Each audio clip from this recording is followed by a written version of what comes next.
¿Recibió el Mesías 40 latigazos de los romanos?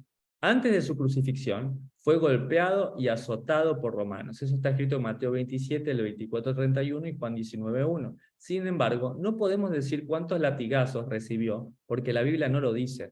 Deuteronomio 25:3 enseña que un delincuente debe recibir máximo 40 azotes, no más. No sea que, si lo hirieren con muchos azotes más que estos, se sienta tu hermano envilecido delante de tus ojos. Esto hizo que se adaptara no más de 39 para no arriesgar a romper el mandamiento. Es lo que hablamos un poco con Isaac, cuando uno está contando los azotes, si fue el máximo 40, a veces puede pasar que no contaste uno y se te pasa. Entonces lo que hicieron, con la práctica que está escrita inclusive en el Talmud, se llama 40 menos 1. 40 menos 1 quiere decir que cuando ya llegas a 39, para no transgredir el mandamiento y no te pases con uno, preferible eran solo 39. En los días del Nuevo Testamento, dar 39 latigazos era una práctica común. El apóstol Pablo cuenta que recibió de los judeanos latigazos varias veces. ¿Cuál es la diferencia, Isaac, entre un judío y un judeano? Muy bien, exactamente. Y los judíos eran de la tribu de Judá. Eso tan sencillo que es para ti ha hecho la mala comprensión de las escrituras, porque dice entonces los judíos dieron de latigazos, o los judíos lo apedrearon. Y Pablo era judío, Pedro era judío, los apóstoles eran judíos, la primera comunidad todos eran judíos. Entonces hay que entender que cuando la Biblia dice aquí, por ejemplo, de los judíos 5 veces recibió 40 azotes menos 1, 39, lo que estamos viendo en 2 Corintios 11:24.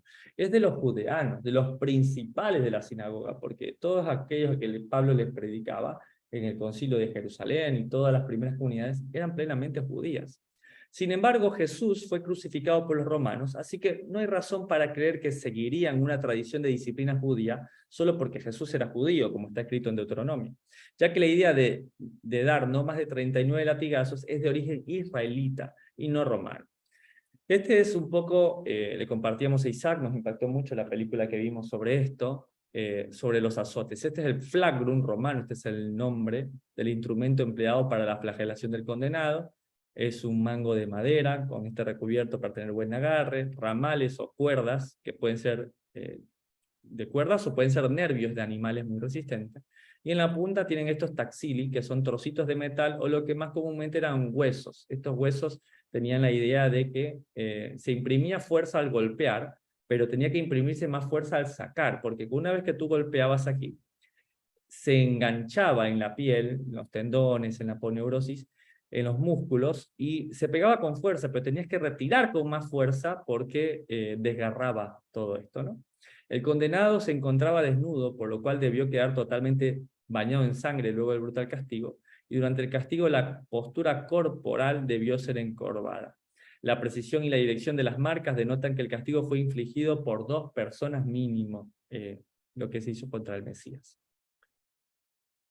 Poncio Pilato ordenó que Jesús fuera azotado, pero no especificó un número determinado de latigazos. Mediante el sufrimiento y la crucifixión de Jesús, el Señor cargó en él el pecado de todos nosotros. Eso dice Isaías 53:6, Juan 14:6 y Tito 2:11. Esto es importante que nosotros lo recordemos porque muchas veces se dice los judíos mataron a Jesús.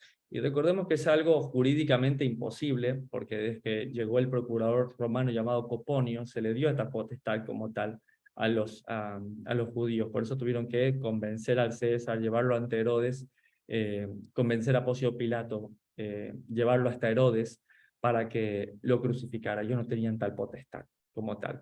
Pero el mismo Señor lo dijo, si buscamos a alguien culpable de la muerte de Jesús, somos nosotros. ¿Por qué? Porque Él dijo, yo mismo doy mi vida y la vuelvo a tomar. La doy en rescate por muchos, ¿sí? Entonces el Señor fue quien dio su vida, la dio, y Él mismo la volvió a tomar. Por eso el intento de Pedro, al cortarle la oreja a Malco, al siervo del sumo sacerdote, es un intento humano, al mismo que nosotros de criticar y decir los judíos mataron a Jesús, o los romanos mataron a Jesús.